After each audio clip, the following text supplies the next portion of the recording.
that strength training, even in the sport of powerlifting and Olympic weightlifting, strength training as a separate consideration is important for those two barbell sports. Just because you're doing 3 single squats, 3 single bench presses, and 3 single deadlifts on the platform at a competition doesn't mean that strength training is not important as an addition to your practice for doing singles. Because you don't do a suit and wraps squat 1 RM without having practiced it. This is one of the huge mistakes I made when I was competing in powerlifting. I didn't practice doing singles. You know, I'd done sets of 5, done sets of 3, but you going out, suit and wraps, taking a bar out of the rack, walking it back, getting set up, receiving the down signal, squatting it, standing back up, putting it back in the rack is a skill. You didn't do a whole lot of practice with wraps and suits? No, I didn't. Huh. Yep. I didn't like wraps and suits, and nobody- I didn't do near enough practice with wraps and suits. Nobody does. It sucks.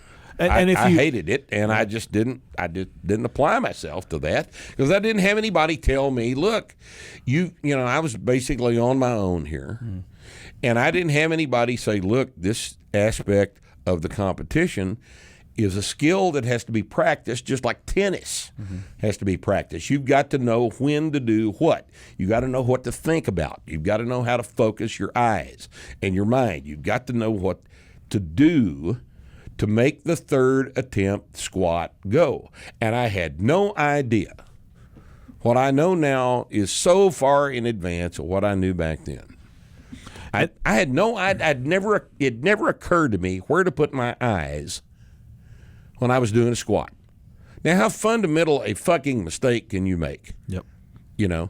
You may have been doing it on accident. I might have been, but I You don't have know. any idea. You didn't think about it. I didn't have any instruction on that. I had no idea. Now, I can tell you right now that you need to be looking at the floor when you squat. And you know how you know that's true? Where do you look when you put your pants on? The ceiling.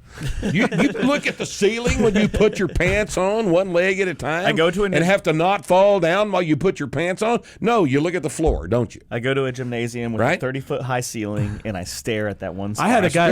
Stare at the ceiling while I'm putting on my fucking pants. I had a guy Right? tell me this the other day, and he, I don't remember where I was. I don't remember the context, but we're talking about the deadlift and where to look and stuff, and he's like, holy shit.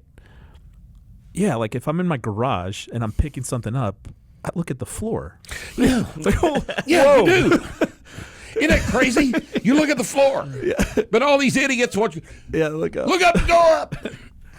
The other thing to You remember know, with that's why they started putting the back spotter the sumo too. on the the stupid stance is also you the use problem. a unstable sumo stance. Right.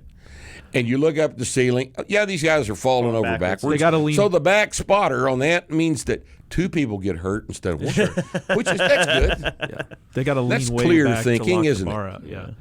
The other thing in terms of powerlifting is if you're modifying your technique to game the rules, like you're doing a sumo pull or you're doing a wider grip, you don't train it that way. You train it in the way that's gonna get you the most result, the best strength. And then here adaptation. comes the practice part of it. As you Right. get closer to the meet, you start practicing the wider grip. You start practicing Right. the abomination of the sumo, if that's what you're going to do. Yeah. Maybe if you choose to compete in a federation that doesn't judge depth, you practice squatting high. Sure. Because Of course you do, because Yeah. you got to field what you're going to call the bottom, Right. So you can do the amount of weight you had planned on doing to that depth. exactly. The majority of the work in terms of the strength training, though, is going to be, mostly sets of 5, and it's going to be the full range of motion lifts the way we teach them because of everything we've talked about up to this point. Now, back in the 80s when you first started seeing sumo deadlifts, what all those guys that were doing great big sumo deadlifts did was they trained conventional. Of course. Because it works better. Because it works better, because Right. it makes you stronger. Right. And then they converted to sumo at the meet. Yep. I think most of them probably practiced it a couple of times before they got to the meet, but most of the sumo deadlifts were a function of the warm-ups done in the warm-up room at the meet. Yep. They didn't train that way. Right. Because they knew better than that. Yep. right? But every high school football coach in the United States has got his little kids in there wearing a deadlift suit that's too